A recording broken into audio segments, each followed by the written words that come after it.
Hey everybody, so I'm in Germany right now and I've learned something here about urban cycling that somebody yesterday told me is a phrase that Germans use to sort of half-jokingly describe their philosophy on life, which is trust is good, control is better. I'm Tom and this is Shifter, a channel about urban cycling, bike commuting, and the ways we get around our cities, coming to you today from Hamburg, Germany. So I've been here for about a week and I was in Berlin for a few days prior to that. And I'm not here specifically for this channel, but you know, once you see urbanism, you can't unsee it. So here I am on my last day in Hamburg making a video because I learned something important here. So both of these are fantastic cities. Berlin, of course, is one of the great capitals of the world, and Hamburg is charming and metropolitan and full of character, and I've really enjoyed my time in both of these cities. And the transportation is awesome in both these cities too. Coming from North America, it's so cool to see all the different options here. The metro, light rail, elevated rail, buses, scooters, bikes, the works. So how are they as cycling cities? Well, both are pretty good, I would say. Berlin is making some huge investments in urban cycling. Per capita investment in bike infrastructure went from just over €1 in the late 2010s to over €9 per capita in 2020. And here in Hamburg, they have a pretty ambitious cycling plan as well, hoping that 80% of all trips will be made by walking, cycling, or public transit by 2030. And you can tell there are a ton of cyclists here. And not just cyclists, but the kind of cyclists that I like to call the indicator species of a healthy cycling ecosystem, and that is women and cargo bikes, and more importantly, women riding cargo bikes. Because I think if things are healthy and safe and thriving, you tend to see more women riding cargo bikes, especially when they have kids in the front seat. I've also seen a couple of other things that I tend to notice when I'm in a new city. There's a lot of cyclists here dressed for athletics, which could mean nothing other than they have long commutes and they want to get there quickly and efficiently, or it could mean they don't feel safe enough to wear their regular clothes and they feel like they need to gear up for athletics to get where they're going. And I've also been surprised how many people are wearing high visibility clothing. For a city with so many cyclists, that strikes me as a bit concerning because I think it tells you that people are mixing with cars a lot more than they would like to. And I also hear from a lot of Germans on this channel, and rarely are they gushing about the bikeability of their cities. And I actually ran into a Shifter fan the other day here who did not have a lot of great things to say about cycling in Germany. So I admit I've been struggling a bit to understand what's really going on here. And so of course I had to take a couple of rides for myself, so I had some time to ride my bike both in Berlin and here in Hamburg. And there are some amazing rides in both of them, especially for a tourist. I mean, riding by the Reichstag and under Brandenburg Gate is pretty special. And some of the routes here along the river and in the canals, along these historic buildings in Hamburg is pretty great. They're pretty amazing places to ride your bike. But in riding here, there was something happening that I was noticing but couldn't quite put my finger on until I read this quote. And the quote I read came from a Berlin cycling advocate. So my name is Dirk von Schneidemesser. I work at the Research Institute for Sustainability at the Helmholtz Center in Potsdam. And this is how he described cycling in Berlin. He described it as normalized but marginalized. And this really struck me, and at first I couldn't really get my head around what he meant by this, because normalizing cycling is something I talk about all of the time back in North America. And that seems to have happened here. There's all kinds of people riding. It's a normal way of getting around. But only when I really started riding here did I start to understand what he meant by normalized but marginalized.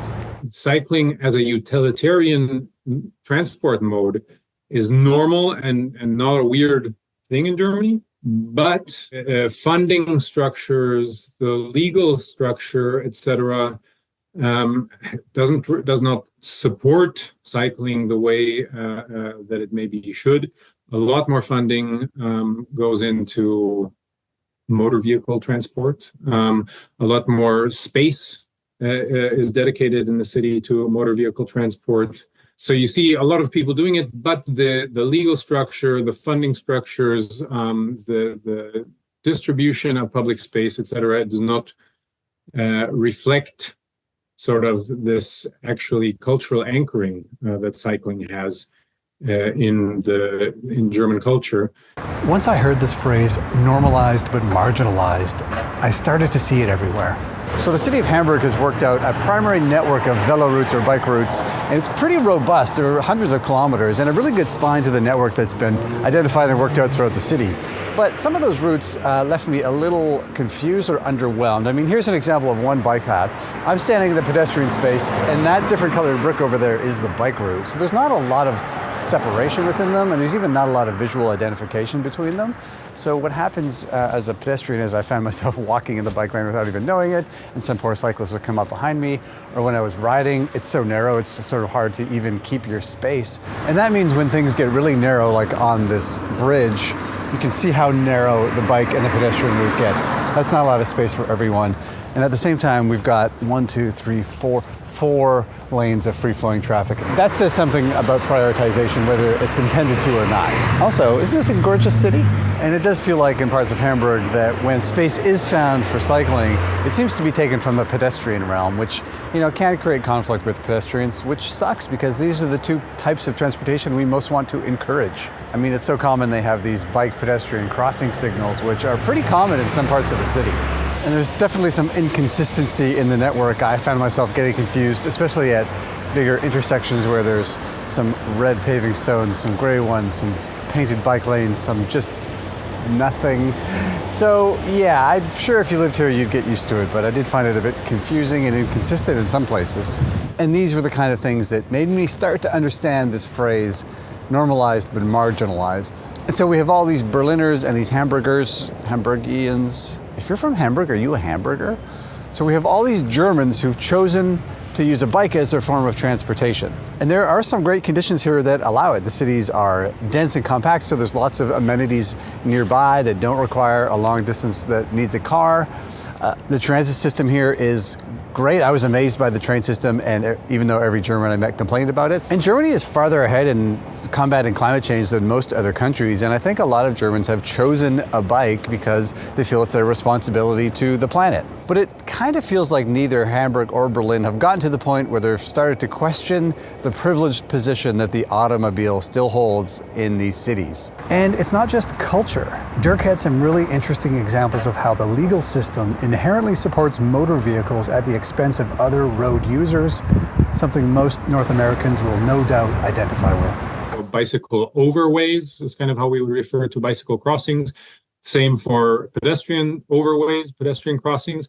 And it's for pedestrians and cyclists to cross over the street. But if the street's theoretically for all kinds of traffic, why would we need those overways? And the law does not specify over what pedestrian traffic or cycling traffic should cross, right? It's just kind of like tacitly or inherently assumed that it is the motor traffic. The motor traffic is the normal, right? And everything else is different from that. I think in the past I've thought that normalizing cycling would be the biggest step forward, and I think that is still important. When people talk about bike culture, I think that's what they're talking about, the normalization of cycling. But normalization can only take you so far. For cycling and pedestrianism to really thrive, it needs to be prioritized. It needs to be given a higher place of privilege in the transportation networks of our cities. Which brings me back to that phrase at the beginning that was half jokingly used to describe the German mentality. When cycling isn't prioritized, you're putting a lot of trust in the other users around you, especially in a motor vehicle that can really easily kill you. That's a lot of trust you're putting in somebody else. But when cycling is prioritized, it gives you back that control over your safety, over your own transportation, over your own agency in a city. So maybe the Germans were right. Trust is good, control is better.